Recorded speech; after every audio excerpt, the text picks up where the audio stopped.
नमस्कार जय जगन्नाथ। वर्तमान परिस्थिति रे ओडिशार राजनैतिक पाणीपाग किसी रोचक स्थिति रे पहुंची एवं से स्थिति को नहीं आज मोर एक कविता सांग बाहागर बाहागर पाखेला क्या कौन दिज्व बोली घरे बुझाबणा है। जेजेमाटा कहूला जो पुओ मते तेज मा कला ताकू किए डाकीदेला। आउ काली जीए थिला झीओ घर वाला काली जीए थिला झीओ घर वाला आज पुओ घर हैला।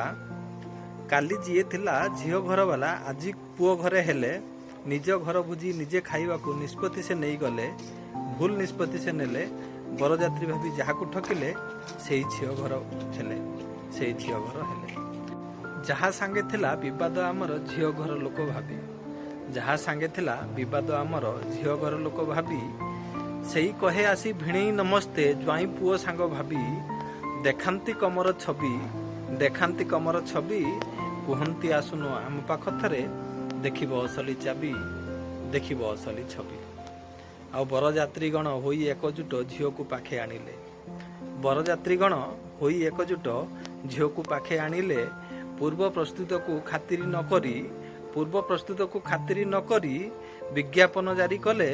आउ गाँ निमंत्रण कले घर जुआ करी पुओ को से बांधी पतियारा जणाइले।